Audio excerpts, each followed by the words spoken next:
Hello student. तो आज की इस वीडियो में class 11 chapter number 3 trigonometry functions के ऊपर बात करेंगे। और स्टूडेंट ये वीडियो पूरा ट्रिग्नोमेट्री फंक्शंस का इंट्रोडक्शन के ऊपर होने वाला है, यानी कि ट्रिग्नोमेट्री फंक्शन के पूरा बेसिक्स इस वीडियो में आपको कवर कराऊंगा। बिल्कुल आपको डरने वाली बात नहीं है। क्लास 10 का ट्रिग्नोमेट्रिक आप अच्छे से नहीं पढ़े होंगे, कोई भी फॉर्मूला वगैरह, तो सब चीज़ आपको मैं इस सीरीज में कराऊंगा। तो क्लास 11 में आज मैं ट्रिग्नोमेट्री फंक्शन का पूरा बेसिक्स बताऊंगा, ताकि आपको बेसिक कॉन्सेप्ट पकड़ मजबूत हो जाए। बेसिक्स सीखने के बाद हम ट्रिग्नोमेट्री फंक्शंस का एक्सरसाइज को सॉल्व करेंगे। तो सबसे पहले स्टूडेंट हम ये जानेंगे कि ट्रिग्नोमेट्री फंक्शंस यानी कि हमारा जो चैप्टर का नाम है इसका मतलब होता क्या है। तो सबसे पहले हम ट्रिग्नोमेट्री का मतलब समझेंगे, उसके बाद ये ट्रिग्नोमेट्री फंक्शंस क्या होती हैं इसके ऊपर बात करेंगे। तो यहाँ पर स्टूडेंट ट्रिग्नोमेट्री दो शब्द से मिलके बना ऐसा है। पहला ट्रिगोन, दूसरा है मेट्रोन। ट्रिगोन का मतलब होता है स्टूडेंट ट्रायंगल, मतलब जितने भी हमारे पास ट्रायंगल होते हैं वो सब ट्रिगोन के अंदर होंगे। मेट्रोन का बेसिकली मीनिंग होता है मेजरमेंट। तो टोटल ट्रिग्नोमेट्री का हमारे पास मतलब हो गया ट्रायंगल का मेजरमेंट करना, यानी कि हम ट्रायंगल का क्या क्या मेजर कर सकते हैं। हम ट्रायंगल का साइड मेजर कर सकते हैं, ट्रायंगल का एंगल मेजरमेंट कर सकते हैं, यानी कि ट्रायंगल से रिलेटेड आप जो भी चीज़ मेजर करें, चाहे ट्रायंगल का आप हाइपोटेनिस मेजर करें, चाहे आप बेस मेजर करें, यानी कि ट्रायंगल का आप साइड मेजरमेंट कर सकती हैं, ट्रायंगल का आप एंगल मेजरमेंट कर सकती हैं। तो इस चीज़ को हम कहेंगे ट्रिग्नोमेट्रिक। अब समझते हैं स्टूडेंट कि ये ट्रिग्नोमेट्रिक फंक्शंस होते क्या हैं। और फंक्शन से रिलेटेड वीडियो में बनाया था चैप्टर 2 में। बेसिकली क्या था, हमारे पास फंक्शन ही तो थे, और फंक्शन का वीडियो आप नहीं देखे हो तो जाकर देख सकते हो। ओके, तो यहाँ पर आपको शॉर्टकट में बताऊंगा कि ट्रिग्नोमेट्री फंक्शंस होते क्या हैं। बाकी पूरा चैप्टर फंक्शंस के ऊपर ही बेस्ड है। ओके, तो देखिए स्टूडेंट ट्रिग्नोमेट्री फंक्शंस।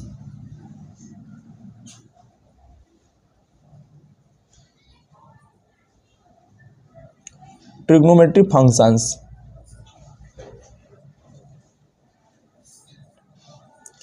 फंक्शन, जब भी फंक्शन की बात करते हैं तो यहाँ पर एफ ऑफ एक्स से इसको डिनोट करते हैं, f of x, g of x. यहाँ पर हम ले लिए f of x is equal to sine x, ये हमारे पास एक ट्रिग्नोमेट्रिक फंक्शन है।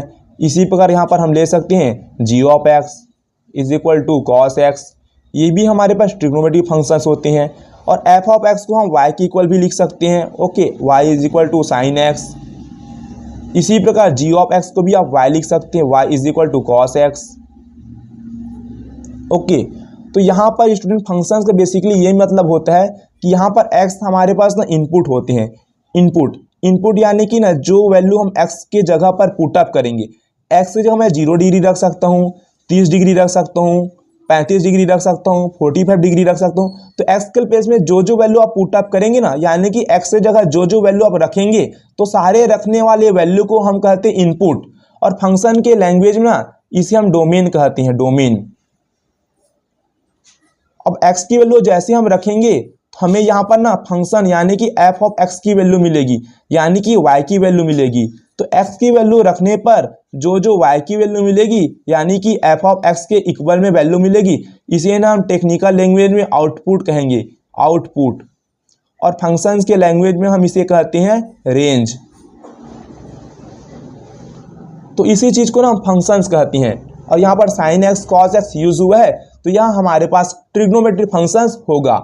एक एग्जांपल के थ्रू आपको एक्सप्लेन करता हूँ स्टूडेंट। देखिए यहाँ पर मैं एक्स यानी कि एक्स की वैल्यू पर जो इनपुट रखूंगा, जो वैल्यू मैं डालूंगा उसका डेटा लिख दूंगा। और एक्स की वैल्यू डालने पर जो हमें वाई मिलेगा, तो यहाँ पर वाई की वैल्यू रख दूंगा। वाई यानी कि इसे हम एफ ऑफ एक्स भी बोल सकते हैं। Okay, F of x. तो यहाँ एक्स की वैल्यू में क्या क्या रख सकता हूँ, देखिए एक्स की वैल्यू में 0 डिग्री पुटअप कर सकता हूँ, 30 डिग्री पुटअप कर सकता हूँ, 45 डिग्री पुटअप कर सकता हूँ, 60 डिग्री पुटअप कर सकती हैं, 90 डिग्री पुटअप कर सकती हैं। यानी कि एक्स की आप जो भी मन मर्जी कोई भी वैल्यू पुटअप कर सकती हैं। आप 1 डिग्री पुटअप कर सकते हैं, 2 degree, 3 degree, 4 degree, -1 degree, -2 degree, जो मन मर्जी चाहे आप एक्स की वैल्यू पुटअप कर सकते हैं। यहाँ पर बस मैं थोड़ा सा आपको एक आइडिया दे रहा हूँ कि फंक्शंस होते क्या हैं। बाकी चैप्टर में हम इसको समझेंगे। जब ट्रिग्नोमेट्रिक फंक्शन का हम ग्राफ बनाएंगे आगे चैप्टर में, तो पूरा वहाँ पर कॉन्सेप्ट आपको क्लियर होगा। आपको बिल्कुल डरने वाली बात नहीं है, ये सिर्फ बेसिक वीडियो है। ओके, तो यहाँ पर f of x is equal to sine x, ये ट्रिग्नोमेट्रिक फंक्शन है। एफ ऑफ एक्स यानी कि यहाँ पर वाई भी लिख सकते हैं, साइन एक्स। अब यहाँ पर ना एक्स इनपुट है, इनपुट यानी कि जो भी वैल्यू यहाँ पर डालोगे पुट करोगे ये इनपुट होंगे। तो यहाँ पर मैं एक्स की वैल्यू सबसे पहले ना 0 डिग्री पुटअप करता हूँ, 0 डिग्री। तो हमें मालूम है साइन 0 डिग्री की वैल्यू कितनी होती है, 1 होती है। तो यहाँ पर एक्स इनपुट में ना मैं 0 डिग्री रखा, सॉरी साइन 0 की वैल्यू 0 होती है, ओके। तो मुझे आउटपुट में क्या मिला, 0 मिल गया। इसी प्रकार ना स्टूडेंट यहाँ पर मैं एक्स की वैल्यू 30 डिग्री भी पुटअप कर सकता हूँ, और साइन 30 डिग्री की वैल्यू होती है 1/2। तो वाई यानी कि आउटपुट के फॉर्म में हमें मिल गया 1/2। इसी प्रकार आप चाहे तो एक्स की वैल्यू 45 डिग्री पुटअप कर सकते हैं, साइन 45 हो जाएगा। और साइन 45 की वैल्यू कितनी होती है हमारे पास, 1/√2। तो साइन 45 की वैल्यू हो जाएगी 1/√2। एक्स के प्लेस में स्टूडेंट आप 60 डिग्री पुटअप कर सकते हैं। तो साइन 60 डिग्री की वैल्यू कितनी होती है, √3/2। एक्स की वैल्यू आप 90 डिग्री पुटअप कर सकते हैं। तो जैसे मैं एक्स की वैल्यू 90 डिग्री पुटअप करूंगा यहाँ पर, तो हो जाएगा sine 90 degree y is equal to, और साइन 90 की वैल्यू होती है हमारे पास 1। तो एक्स के प्लेस में मैं 90 रखा, तो y की वैल्यू हमें कितनी मिली, 1। तो यहाँ पर आप देख सकते हैं हर एक इनपुट पर ना मुझे आउटपुट की वैल्यू अलग अलग मिली है। 0 पर 0 मिली है, 30 पर 1/2, 45 पर 1/√2, 60 पर √3/2, 90 पर 1। तो हर एक इनपुट पर मुझे अलग अलग क्या मिले, आउटपुट मिले हैं। तो इसी को हम ना फंक्शंस कहते हैं, ओके। और इसको हम एरो डायग्राम में रिप्रेजेंट कर सकते हैं, ठीक ना। फंक्शन वाले चैप्टर में बेसिकली हम सीखे भी थे। तो यहाँ पर हम पूरे एक्स के डिब्बे को लिख लेंगे, यानी कि जो जो हमारे पास डोमेन होंगे इनपुट, सारे इनपुट को हम इस बॉक्स में लिख लेंगे। हमारे पास इनपुट में क्या था, 0 डिग्री, 30 डिग्री, 45, 60 डिग्री और 90 डिग्री, ओके। ये पूरे हमारे पास क्या थे, एक्स का डिब्बा था, यानी कि ये पूरे इनपुट थे, इनपुट। और यहाँ पे हम सेकंड डिब्बा बना लेंगे। बेसिकली ना स्टूडेंट आपको ना मैं एरो डायग्राम का यहाँ पर हिंट दे रहा हूँ फंक्शन चैप्टर में, बाकी आप इसको क्लियरली ना समझ के आ ही होंगे। अब यहाँ पर ना पूरा y की वैल्यू लिख दूंगा, y यानी कि जो जो मुझे आउटपुट के फॉर्म में ना मिला है x की वैल्यू डालने के बाद, क्या मिले मुझे, 0 मिला है, 1/2, 1/√2, √3/2 और 1। तो यहाँ पर स्टूडेंट आप देखिए जैसे मैं 0 वैल्यू पुटअप किया तो मुझे ना 0 मिला था। तो यहाँ से 0 से 0 को मैं इमेज कर दिया, 30 डिग्री रखा तो y की वैल्यू यानी कि f ऑफ x मुझे 1/2 मिला। यही y ना हमारे पास f ऑफ x ही होता है, ये y जो होता है ना f ऑफ x। तो 30 पर ना मुझे 1/2 मिला था, 45 पर कितनी मिला, 1/√2, 45 से एरो निकाल दिया। 60 से √3/2 मिला, तो 60 से एक एरो निकाल दिया। 90 से मुझे 1 मिला, तो 90 से एक एरो निकाल दिया।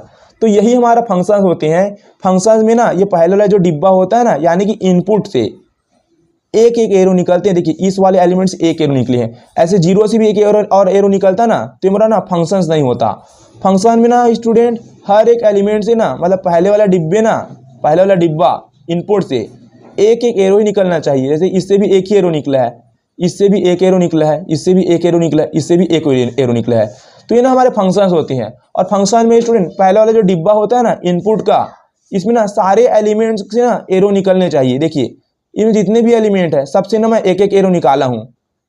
यहाँ से अगर यहाँ पे और कुछ होता ना, मान लो यहाँ पे 20 हो जाता और 20 एरो नहीं निकला है, तो ये ना हमारा फंक्शंस नहीं होता। मतलब बेसिकली ये बोल रहा हूँ कि फंक्शन में ना पहले वाले डिब्बे इनपुट से हर एक एलिमेंट, जितने भी एलिमेंट होंगे सबसे ना एक एक एरो निकलना चाहिए, सिर्फ एक एक एरो ना। अगर 2 एरो निकल जाएगा तो फंक्शन नहीं होगा, सिर्फ एक एक एरो निकलना चाहिए। और पहले वाला डिब्बे ना कोई भी एलिमेंट छूटने नहीं चाहिए, ओके। ये 20 में नहीं था। तो ये चीज होता है हमारा फंक्शन।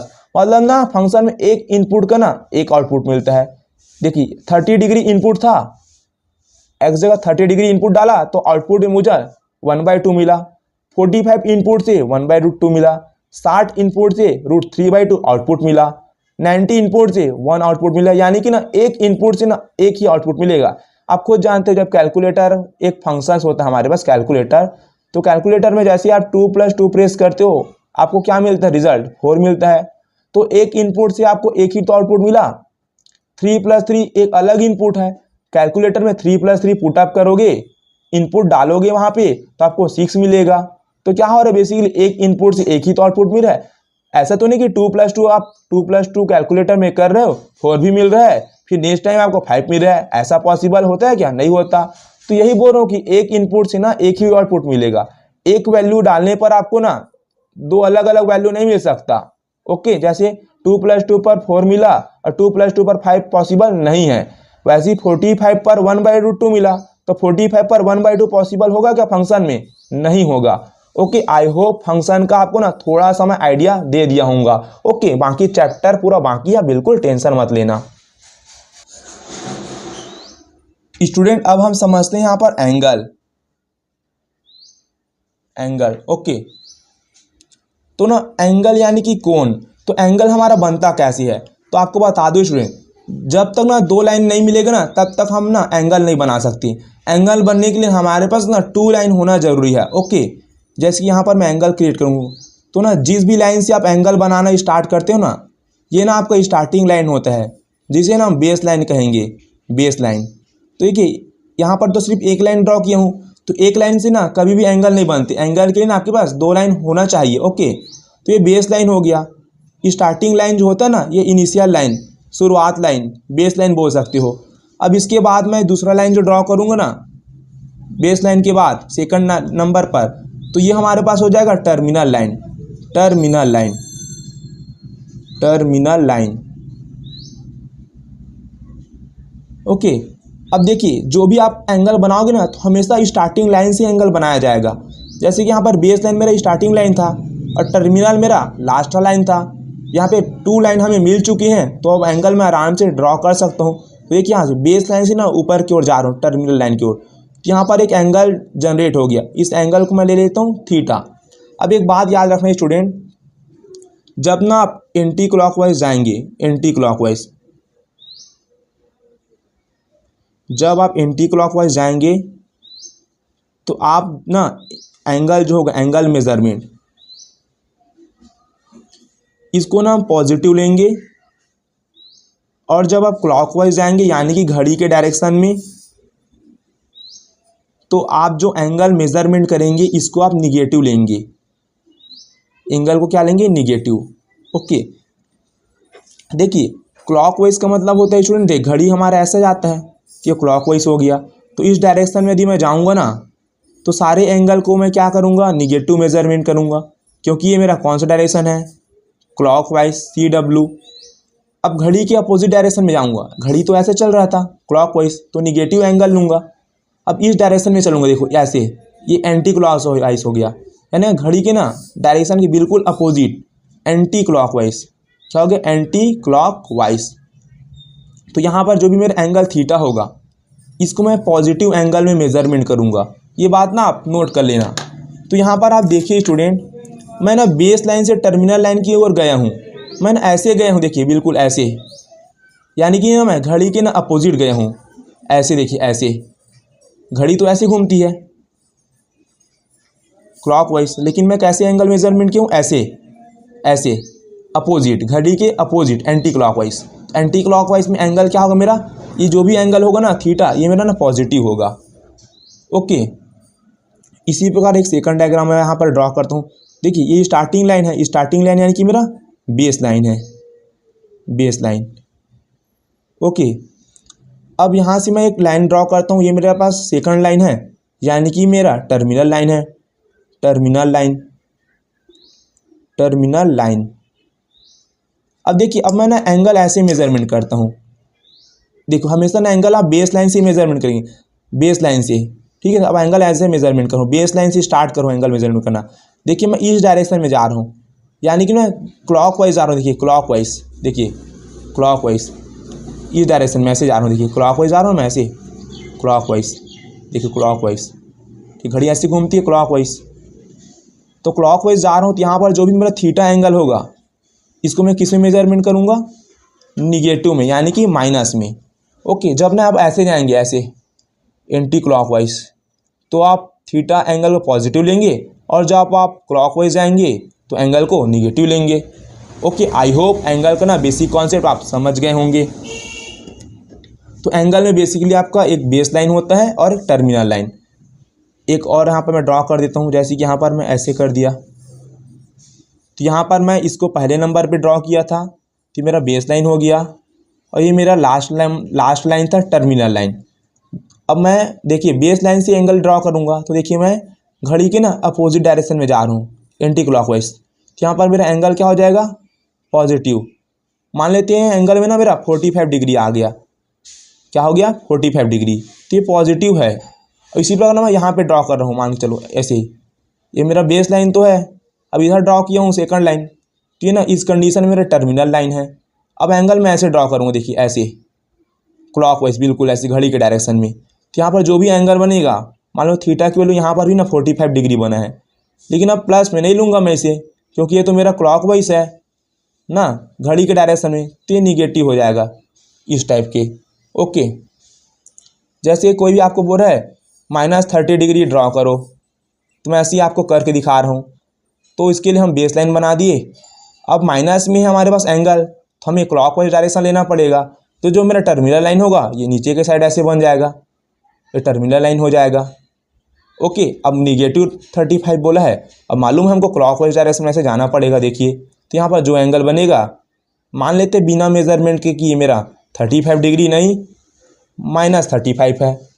ओके, तो यानी कि ना बेसिक से हिंट ये हो गया कि यदि हमारे पास बेस लाइन है और इधर एक हमारे पास टर्मिनल लाइन है, तो ऐसे एंगल मेजरमेंट करेंगे तो ये हमारे पास पॉजिटिव एंगल हो जाएगा, पॉजिटिव एंगल। और बेस लाइन ये है और टर्मिनल लाइन मेरा इस साइड बना नीचे की ओर, टर्मिनल लाइन।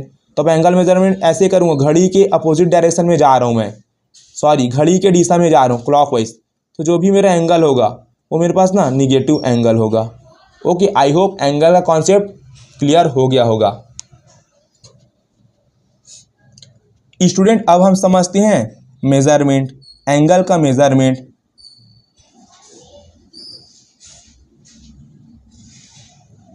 तो ना हम एंगल का मेजरमेंट 2 टर्म में करेंगे। पहले ना मैं आपको डिग्री मेजरमेंट बताऊंगा, उसके बाद सेकंड में ना एंगल को ना रेडियन में मेजरमेंट करते हैं ये बताऊंगा। फिर डिग्री और रेडियन ये दोनों में क्या रिलेशन होते हैं, इस रिलेशन को बताऊंगा।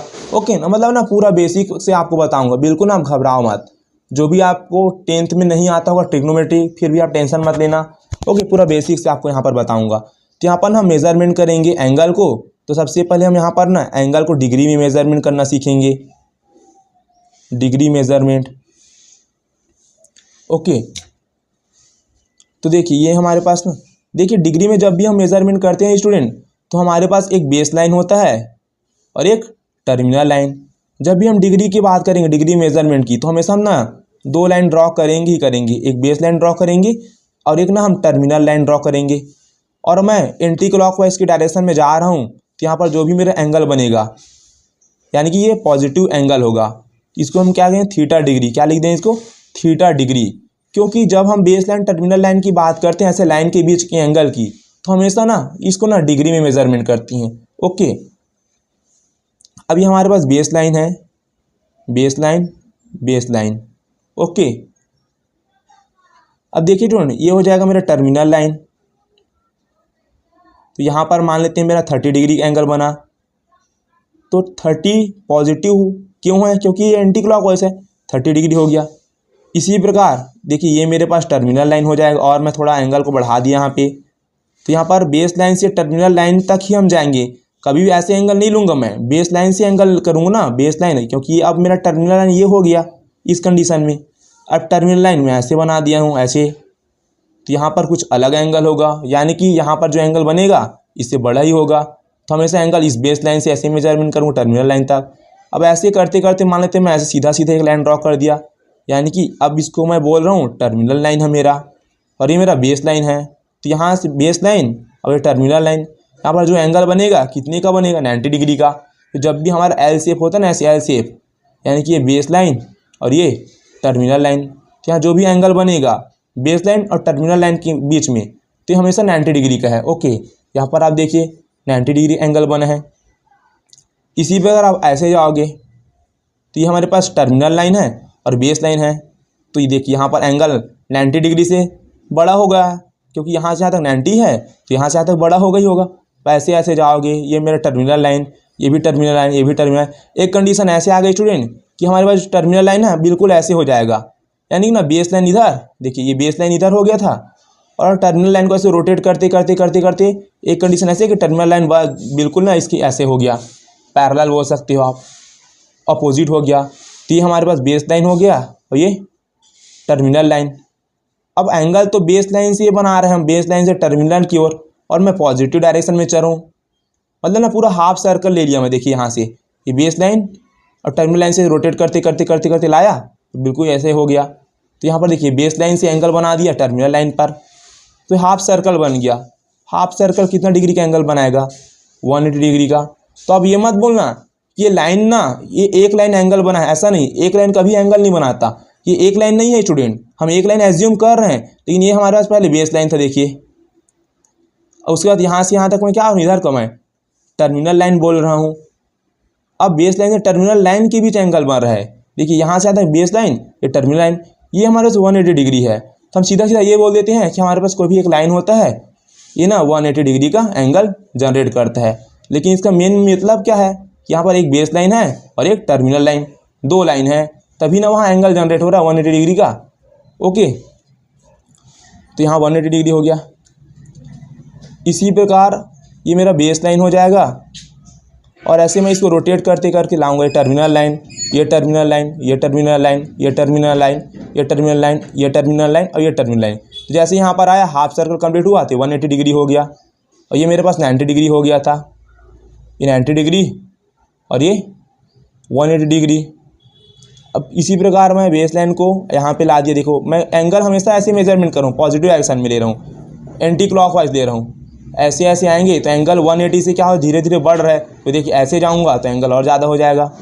अब ये कंडीशन ऐसे आएगा कि मेरा ना टर्मिनल लाइन ये हो जाएगा, तो ये बेस लाइन और ये मेरा टर्मिनल लाइन। तो यहाँ पर एंगल बनता हमारे पास 270 डिग्री, बिल्कुल यहाँ पर आप आइडिया ले सकते हैं। देखिए यहाँ पे ओके, यहाँ पर 0 डिग्री, ये 90 डिग्री, ये 180 डिग्री और ये 270 डिग्री। तो ये हमारे पास बेस लाइन, ये इस कंडीशन में टर्मिनल लाइन, ये यहाँ पर टर्मिनल लाइन, तो base line terminal line 90 degree बना। अब बेस लाइन से यहाँ तक टर्मिनल लाइन 180 बना। अब इसी बेस से ये टर्मिनल लाइन हो जाएगा, ये वाला ये लाइन, तो यहाँ कितना बना 270। अब ऐसे यहाँ बेस लाइन से पूरा एक सर्कल ले लूँगा, देखिए ये, अब इसी को मैं टर्मिनल लाइन मार रहा हूँ, यही बेस लाइन है और लास्ट में यही मेरा टर्मिनल बन गया। तो पूरा एक सर्कल ले लिया। एक सर्कल कितना डिग्री एंगल बनाता है अपने सेंटर पे? 360 डिग्री का। ओके, यानी कि ना मैं यहाँ से यहाँ तक पूरा रोटेट ले लिया, देखिए तो ये मेरा कितना एंगल बन गया 360 डिग्री का। तो इस प्रकार से हम ना जब भी बेस लाइन टर्मिनल लाइन होते हैं तो हम हमेशा ना डिग्री में मेजरमेंट करते हैं। ओके, अगर आपको कोई बोला कि मुझे ना -270 डिग्री बना के दिखाओ, -270 डिग्री एंगल, तो मैं क्या करूँगा, ऐसे ड्रॉ कर लूँगा। मुझे मालूम है ये हमारे पास 0 डिग्री होता है। ओके, इधर जाऊँगा मैं, अब ना मैं निगेटिव जा रहा हूँ, मैं क्लॉकवाइज जाऊँगा ना ऐसे, देखिए तो मेरा 90 डिग्री हो जाएगा। अब उसके बाद ऐसे और जाऊँगा, मतलब हाफ सर्कल ले लिया। अब हाफ सर्कल कैसे लिया मैं, ऐसे क्लॉकवाइज लिया, तो यहाँ पर मेरा क्या हो जाएगा 180 डिग्री में माइनस में बोल दूँगा, क्योंकि मैं ऐसे रोटेट कर रहा हूँ ना। डायरेक्शन को देखिए, पूरा डायरेक्शन और बेस्ड है निगेटिव साइन। अब मैं -270 चाहिए तो मैं ऐसे जाऊँगा और देखिए इस डायरेक्शन में, तो ये एंगल हो जाएगा मेरे पास -270 डिग्री, बिल्कुल इस तरह से। देखो यहाँ से यहाँ तक -270 डिग्री और डायरेक्शन मेरा कैसे है, क्लॉकवाइज है। तो आपको अगर निगेटिव में डिग्री बताना पड़े, -270 डिग्री बताओ, -90 डिग्री बताओ, कुछ नहीं करना, बस आपको ना बस डायरेक्शन आपको क्लॉकवाइज लेना है। पॉजिटिव एंगल बोलेगा तो डायरेक्शन आपको एंटी क्लॉकवाइज ले लेना है। तो ये तो रही स्टूडेंट मेजरमेंट इन डिग्री। अब आपको बताता हूँ मैं नेक्स्ट पेज पर कि ना एंगल को हम कैसे रेडियन में मेजरमेंट करते हैं। उसके लिए हम क्या करेंगे, जैसे यहाँ base line terminal line concept लिए, तो हम रेडियन में मेजरमेंट करने के लिए कैसा कॉन्सेप्ट लेते हैं, आइए नेक्स्ट पेज पर उसको समझते हैं। तो यहाँ पर अब हम दूसरा नंबर का मेजरमेंट देखेंगे एंगल को। अब हम यहाँ पर रेडियन में मेजर करेंगे एंगल को, रेडियन मेजरमेंट। ओके,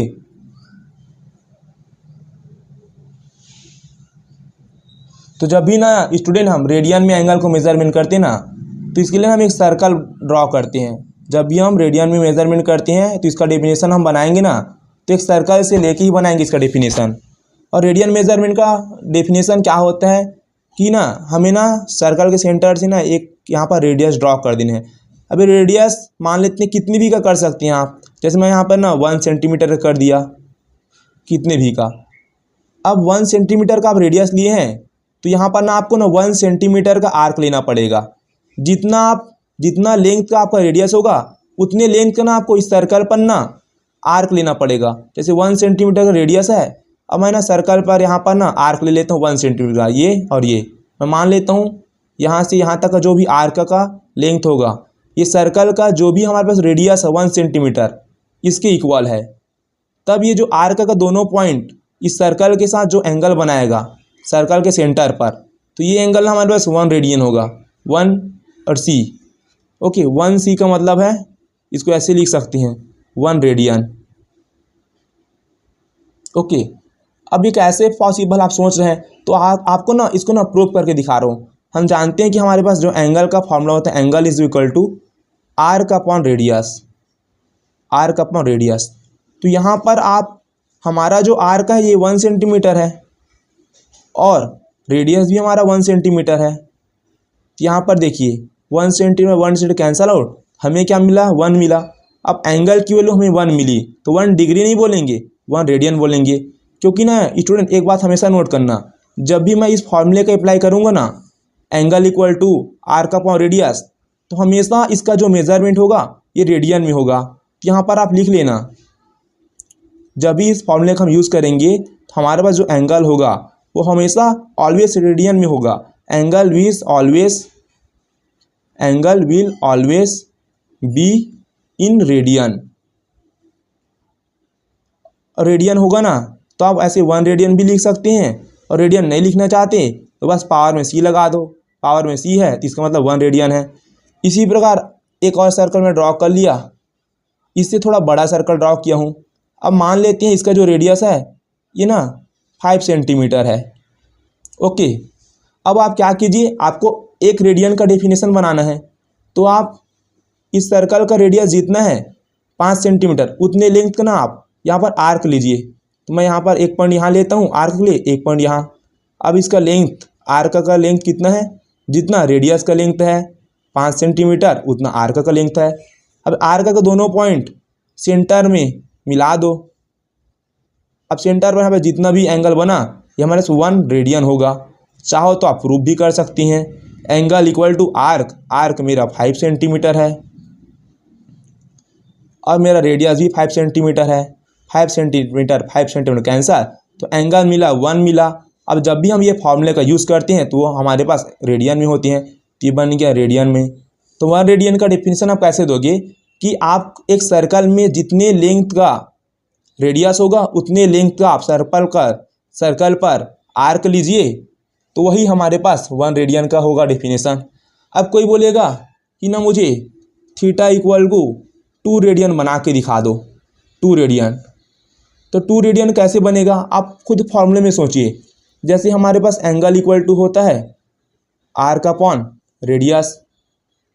ओके, तो यहाँ पर जो मेरा आर्क होगा ये रेडियस से अगर डबल होगा, सपोज यदि मेरा रेडियस ना 2 है तो मेरा आर्क यदि 4 हो जाएगा, तो हमारे पास 2 2 ज़ा 4, यहाँ पर मुझे 2 रेडियन का एंगल मिल जाएगा। ओके, अब कोई बोल रहा है कि आप 3 रेडियन का एंगल बना के बताओ, तो मैं क्या करूँगा, जो हमारे पास रेडियस होगा इसका 3 टाइम मैं आर्क बना लूँगा। यदि रेडियस मेरा 2 सेंटीमीटर होगा तो आर्क 6 सेंटीमीटर ले लूँगा। तो यहाँ पर मेरे पास जो मेरा एंगल होगा 2 1 ज़ा 2, 2 3 ज़ा 6, तो यहाँ पर मुझे 3 रेडियन का एंगल मिल जाएगा। ओके, यानी कि जितने भी आपको रेडियन निकालने के लिए बोलेगा, 4 बोलेगा तो रेडियस से 4 टाइम आर्क ले लेना, तो 4 रेडियन निकल जाएगा आपका। यहाँ पर देखना, मान लेते ना मैं यहाँ पर 5 रेडियन इस सर्कल में बनाना चाहता हूँ, 5 रेडियन का एंगल। तो मैं क्या करूँगा, मुझे मालूम है angle equal to arc upon radius होता है, और 5 रेडियन तभी मिलेगा जब मेरे पास जो आर्क होगा ये रेडियस का 5 टाइम होगा। ओके, तो यहाँ पर मैं रेडियस ले लिया 2 सेंटीमीटर। अब रेडियस का 5 टाइम आर्क का लेंथ लेना है, यानी कि 10 ले लूँगा। तो यहाँ पर मैं 10 सेंटीमीटर का 2 डॉट लगा दिया। ये जो आर्क का जो मेरा लेंथ है ये कितना सेंटीमीटर हो जाएगा, 10 सेंटीमीटर।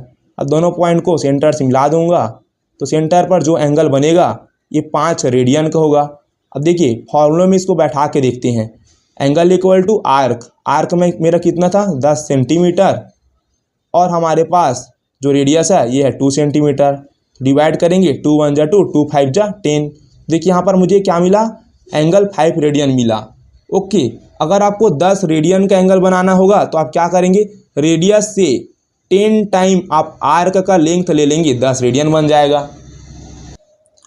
और स्टूडेंट यहाँ पर आप ना रेडियन में जो एंगल है ये पॉइंट में भी आ सकते हैं, यानी कि 1/2 रेडियन भी आ सकता है आपकी आंसर। 1/2 रेडियन का भी एंगल बन सकता है, मतलब ना पॉइंट में भी आपका ना रेडियन में एंगल बन सकता है। कैसे बनेगा पॉइंट में, देखिए एंगल इक्वल टू क्या होता है, आर्क अपॉन रेडियस। ओके, और हम जानते हैं जैसे 1/2 नीचे वाली वैल्यू बड़ी होगी और ऊपर वाली वैल्यू छोटी होगी, तो हमेशा हमें क्या मिलता है आंसर, पॉइंट में भी मिलता है, यानी कि 1 से छोटी मिल रही है। नीचे वाली वैल्यू बड़ी होगी, ऊपर वाली वैल्यू छोटी होगी, हमेशा आंसर हमें किस में मिलता है, पॉइंट में मिलता है।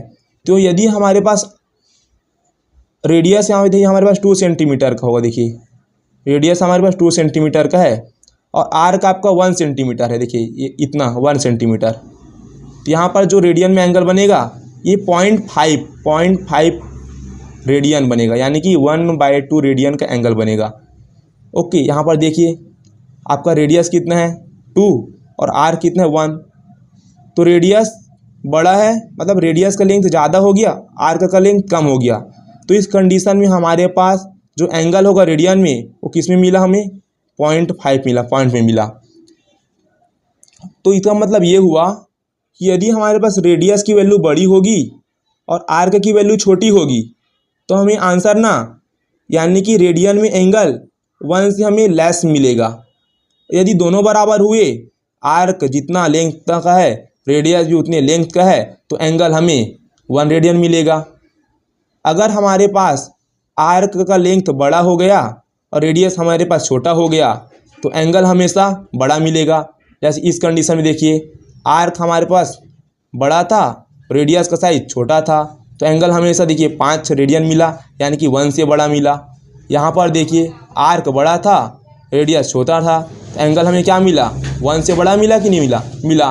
तो आप रेडियन में जो एंगल मेजरमेंट करेंगे 1 कब आएगा, जब आर्क और रेडियस दोनों इक्वल होंगे तो 1 आएगा। 1 से छोटी कब मिलेगी रेडियन में एंगल, जब रेडियस आपका बड़ा होगा और आर्क छोटा होगा, तब एंगल आपका रेडियन में 1 से कम मिलेगा। 1 से बहुत ज़्यादा कब मिलेगा, 2 3 4 5, जब आपका आर्क रेडियस से क्या होगा, बड़ा होगा, तब आपको रेडियन में एंगल 1 से बड़ा मिलेगा।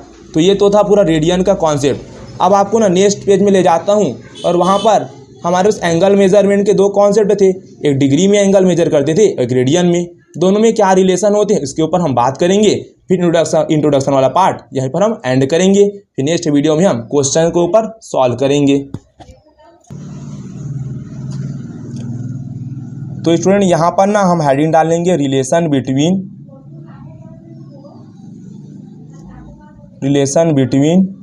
Degree and radian, degree and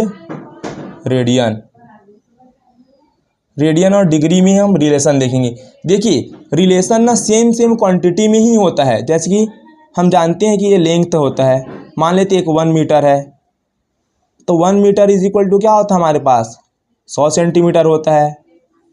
okay, जैसे 1 मीटर को ना आप किलोग्राम के साथ रिलेट नहीं कर सकते, रिलेशन उसी में होता है। यदि लेंथ को मेजर करने के लिए हमारे पास 1 मीटर है और 1 सेंटीमीटर, तो लेंथ को मेजर करने के लिए मीटर है और लेंथ को मेजर करने का सेंटीमीटर, तब इन दोनों में आप रिलेशन दिखा सकते हैं।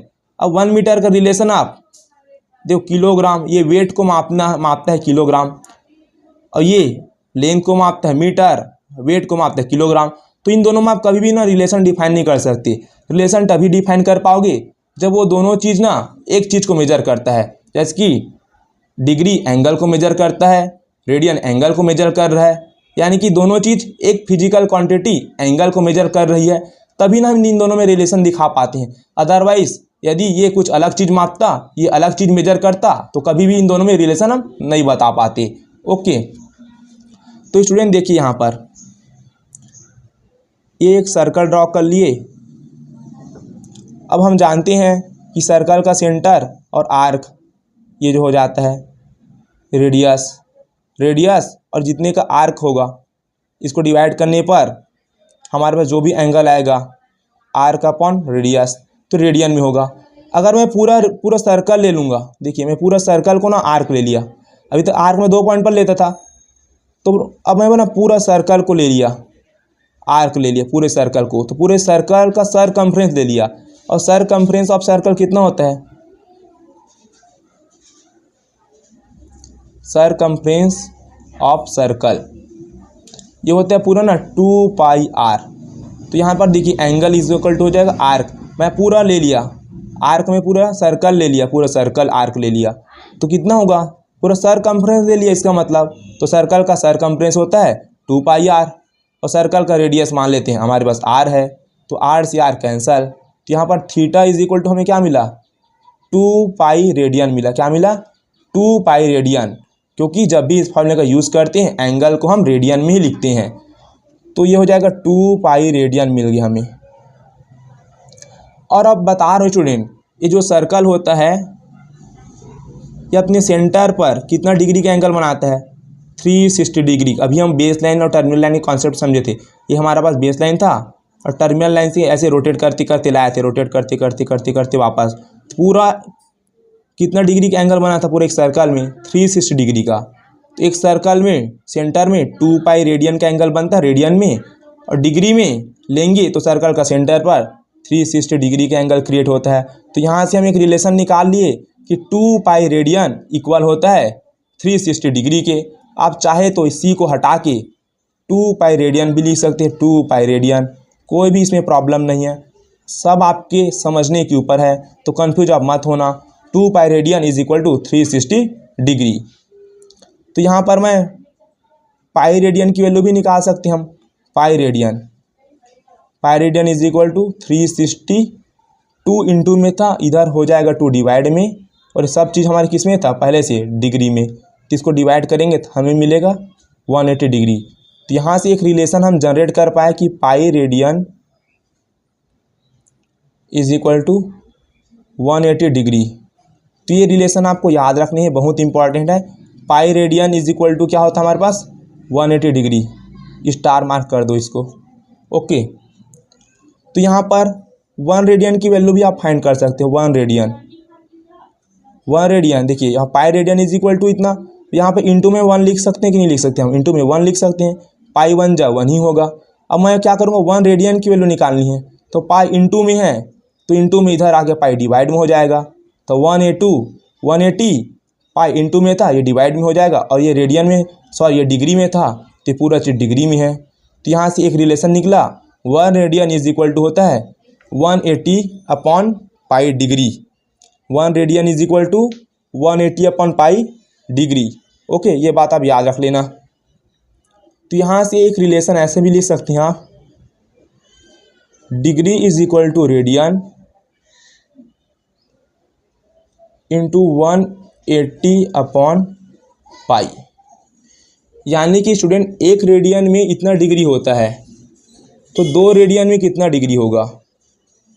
2 रेडियन में हम क्या करेंगे? 2 से 1 रेडियन वाले को मल्टीप्लाई कर देंगे, हमें कितना मिल जाएगा? 360 by pi degree. Okay, 1 radian में 180 बटे पाई डिग्री होता है, तो 2 रेडियन में कितना डिग्री होगा? 2 से 180 बाई पाई को मल्टीप्लाई कर देंगे तो हमें 360 बाई पाई डिग्री मिलेगा। यानी कि यदि आपको ना डिग्री में कन्वर्ट करना है, किस में कन्वर्ट करना है? डिग्री में कन्वर्ट करना है। किसको? रेडियन को। अगर डिग्री में कन्वर्ट करना है आपको रेडियन को, तो 180 अपॉन पाई से आपको मल्टीप्लाई करना पड़ेगा। जैसे मैं बोल रहा हूँ आपको रेडियन में, जैसे ये 3 रेडियन है, 3 रेडियन, तो 3 रेडियन को ना कन्वर्ट करो डिग्री में, 3 रेडियन को किस में कन्वर्ट कीजिए, डिग्री में कन्वर्ट कीजिए। तो अभी मैं बोला हूँ रेडियन, यहाँ पर जो लिखा हूँ ना राइट साइड में, तो रेडियन कन्वर्ट होगा किस में, लेफ्ट साइड में, यानी कि डिग्री में। तो रेडियन किस में कन्वर्ट करेंगे, डिग्री में कन्वर्ट करेंगे। तो लेफ्ट साइड में जो लिखा है डिग्री, इसमें कन्वर्ट होगा, कौन होगा, लेफ्ट साइड वाला, यानी कि रेडियन को कन्वर्ट कर रहे हैं। अब कितना रेडियन है हमारे पास, 3 रेडियन। तो रेडियन की वैल्यू लिख दूंगा 3 रेडियन इंटू 180/π से हम क्या करेंगे, इसको ऐसे मल्टीप्लाई करेंगे। तो हमें कितना मिल जाएगा, 18 3 जा 54, 0 और ये पाई इक्वल में क्या चल रहा था हमारे पास, डिग्री। तो यहाँ पे हमारे पास कितना मिल गया, 540 डिग्री, 540/π डिग्री। 3 रेडियन में कितना डिग्री हुआ, 540/π डिग्री। ओके, तो जब आपको रेडियन में क्वेश्चन दिया होगा और डिग्री में कन्वर्ट करने के लिए बोलेगा, तो आपको रेडियन में जो भी वैल्यू है, जैसे 3 है, इसको 180/π से मल्टीप्लाई कर देना है। ओके, इसी प्रकार कोई पूछेगा आपको 5 रेडियन को डिग्री में कन्वर्ट कीजिए, 5 रेडियन को डिग्री में कन्वर्ट कीजिए, तो आप कुछ नहीं करना है, बस 5 रेडियन में दिया है और डिग्री में बदलना है। तो यहाँ पर रेडियन की जगह 5 रख दो, क्योंकि 5 रेडियन दिया था, 180/π से मल्टीप्लाई कर दो, डिग्री में कन्वर्ट हो जाएगा। तो ये फॉर्मूला कब यूज़ करेंगे, जब क्वेश्चन रेडियन में दिया होगा, जैसे 5 रेडियन, 6 रेडियन, 8 रेडियन और डिग्री में बदलना है, तब इस फॉर्मूले का आप यूज़ करना, याद करना बहुत इंपॉर्टेंट है। ओके, अब देखिए 180 डिग्री इज इक्वल टू होता है पाई रेडियन। देखिए पाई रेडियन में 180 डिग्री होता है, तो 180 डिग्री में क्या होगा, पाई रेडियन होगा। बस 180 को इधर लिखा हूँ, पाई रेडियन को इधर लिखा हूँ, कोई दिक्कत नहीं है। तो यहाँ पर मैं 1 लिख सकता हूँ, 1 इंटू, कोई फ़र्क पड़ेगा, नहीं पड़ेगा। अब मैं निकालता हूँ 1 डिग्री, 180 इंटू में है, इधर आके 180 डिवाइड हो जाएगा, 180 इक्वल टू π/180 रेडियन। ओके, तो 1 डिग्री में कितना रेडियन होता है, π/180 रेडियन। तो 2 डिग्री में कितना रेडियन होगा, 1 डिग्री में इतना होता है, तो 2 डिग्री में कितना होगा, 2 से मल्टीप्लाई कर देंगे 1 डिग्री वाला को, π/180 रेडियन मल्टीप्लाई करेंगे तो हमें कितना मिलेगा, 2 1 जा 2, 2 9 जा 18, तो हमें मिला π/90 रेडियन। तो 2 डिग्री में π/90 रेडियन होता है। तो यहाँ से ना आप ये फॉर्मूला याद रखेंगे। ओके, 1 डिग्री में π/180 रेडियन होता है। तो यहाँ से एक फॉर्मूला और हम क्रिएट कर सकते हैं। देखिए पहले डिग्री के लिए किए थे, अब हम रेडियन को रेडियन इज इक्वल टू होगा डिग्री मल्टीप्लाई π/180। अब देखिए यहाँ पर डिग्री में क्वेश्चन हमको डिग्री में दिया होगा, राइट साइड में जो होता है ये क्वेश्चन में डिग्री में दिया होगा, और किस में कन्वर्ट करना है हमको, लेफ्ट साइड यानी कि रेडियन में। डिग्री में दिया है क्वेश्चन और रेडियन में कन्वर्ट करना है, तो π/180 से मल्टीप्लाई करेंगे। जैसे हमें 30 डिग्री को रेडियन में कन्वर्ट करो, 30 डिग्री को किस में कन्वर्ट करो, रेडियन में कन्वर्ट करो। तो देखिए 30 डिग्री दिया है, तो डिग्री की जगह क्या रखिए आप, 30 रख दीजिए और किससे मल्टीप्लाई कीजिए, π/180 से। तो कितना मिलेगा, 0 0 कैंसल, 3 1 जा 3, 3 6 जा 18, हमें क्या मिला, π/6 इक्वल में क्या था, रेडियन।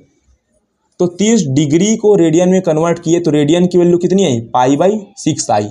ओके, तो जब भी आपको क्वेश्चन डिग्री में दिया रहेगा और रेडियन में बदलना होगा, तो π/180 से क्वेश्चन को मल्टीप्लाई कर देंगे। जैसे 30 डिग्री था क्वेश्चन में, 30 से मल्टीप्लाई किया। जब क्वेश्चन रेडियन में दिया होगा और डिग्री में बदलना है बोलेगा, तो 180/π से मल्टीप्लाई कर देंगे। आई होप ये बेसिक कॉन्सेप्ट आपको अच्छे से क्लियर हो गया होगा। जैसे यहाँ पर देखिए pi radian is equal to 180 degree. अब कोई पूछेगा π/3 रेडियन की वैल्यू बताओ, तो इधर 3 का डिवाइड किया, इधर 3 का डिवाइड कर दो, कितना मिलेगा, 60 डिग्री। तो π/3 रेडियन में कितना डिग्री, 60 डिग्री। अब इसको ना दोनों तरफ को 4 से डिवाइड कर दो, तो π/4 रेडियन और 180/4 कितना मिलेगा, 45 डिग्री। तो π/3 में 60 डिग्री होता है, π/3 रेडियन में, π/4 रेडियन में 45 डिग्री होता है। अब कोई पूछेगा π/6 रेडियन में कितना डिग्री, तो दोनों तरफ आप 6 से डिवाइड कर दो, तो ये हो जाएगा 180/6 कितना मिलेगा, 30 डिग्री। तो π/6 रेडियन में 30 डिग्री होता है। ओके, इसी प्रकार कितने भी आप डिवाइड करके दोनों में कन्वर्ट कर सकते हो। तो ये फॉर्मूला बहुत इंपॉर्टेंट है, याद रखना ये दोनों फॉर्मूला। और पाई रेडियन में 180 डिग्री होता है। ओके, अब स्टूडेंट आपको ना एक मैं ऐसी नॉर्मल बता रहा हूँ, याद रखना, जैसे यहाँ पे लिख रहा हूँ ना, नोट करके, बहुत इंपॉर्टेंट होंगे एक्सरसाइज के क्वेश्चन को सॉल्व करने में। देखिए 1 डिग्री, एक काम करता हूँ नेक्स्ट पेज से आपको बताता हूँ, कोई भी कंफ्यूजन नहीं होगा आपको। देखिए ये बेस लाइन हो जाएगा, ये टर्मिनल लाइन, मान लेते दोनों के बीच हमारे पास 1 डिग्री का एंगल बना, कितना डिग्री का, 1 डिग्री का। तो यहाँ पर 1 डिग्री इज इक्वल टू होता है 60 मिनट। ये जो सिंगल डैश आता है ना, ये हमारे पास मिनट का सिंबल होता है, और जब डबल डैश आता है तो ये हमारे पास सेकंड का सिंबल होता है, याद रखना। ओके, तो 1 डिग्री में कितना मिनट, 60, ये सिंगल डैश मिनट का है, 1 डिग्री में 60 मिनट होता है। इसी प्रकार 1 मिनट है, ये 1 मिनट में कितना सेकेंड, 60, सेकेंड के लिए डबल डैश लगा देंगे, याद रखना। 1 डिग्री में 60 मिनट, ओके, और 1 मिनट में 60 सेकेंड। अब एक बात देखिए, 1 डिग्री में होता है 60 मिनट, यानी कि आप ऐसे भी लिख सकते हैं 60 minute is equal to 1 degree. Basically इसको इधर किया, इसको इधर किया, कोई मैथ्स में चेंजेस नहीं होगा। अब 60 मिनट में 1 डिग्री होता है, कोई पूछा 1 मिनट में कितना डिग्री होता है, तो मैं क्या करूँगा, यहाँ मल्टीप्लाई बाई 1 कर दूंगा, और 1 मिनट में कितना डिग्री ये निकालूंगा। 60 इंटू में था, 60 को मैं डिवाइड में भेज दूंगा, तो दैट्स इट, 1 मिनट में 1/60 डिग्री हो जाएगा। कोई पूछेगा 2 मिनट में कितना डिग्री होता है, तो मुझे मालूम है 1 मिनट में 1/60 डिग्री होता है, तो 2 मिनट में कितना होगा, 2 इंटू 1/60 डिग्री, यानी कि 2 1 जा 2, 2 3 जा 6, π/30 डिग्री। तो इसी प्रकार आप कन्वर्ट कर सकते हैं। बस आपको ना ये दोनों रिलेशन अच्छे से याद रखने होंगे। 1 डिग्री में 60 मिनट होता है, 1 मिनट में 60 सेकेंड होता है, और 60 मिनट में 1 डिग्री, तो 1 मिनट में 1/60 डिग्री, 1 मिनट में 1/60 डिग्री, ये रिलेशन याद रखना। आई होप स्टूडेंट आपको ना ट्रिग्नोमेट्री का बेसिक कॉन्सेप्ट क्लियर हो गया होगा, और आप सोच रहे होंगे कि हमारे पास ट्रिग्नोमेट्री फंक्शंस के फार्मूला वार्मूला बताया नहीं अभी, तो अब बिल्कुल आप टेंशन मत लेना, पूरा ना आपको पूरा चैप्टर में कवर करूँगा, बारी बारी से ना कंटिन्यू वीडियो लॉन्च करूँगा। और नेक्स्ट वीडियो में ना अभी जितना भी समझाया हूँ, डिग्री में measurement, okay, radian measurement, 1 minute second वाला, तो एक्सरसाइज जो है ना आपका शुरुआत में जो भी एक्सरसाइज है इसी पर बेस्ड है, उसको हम सॉल्व करेंगे बारी बारी से ना, पूरा ट्रिग्नोमेट्री फंक्शन को एकदम ना डिटेल से बताऊंगा। चैनल पर नए हो स्टूडेंट, सपोर्ट करना, सब्सक्राइब करना, अपने ज़रूरतमंद दोस्तों में वीडियो को शेयर करना। मिलते हैं अगली वीडियो में।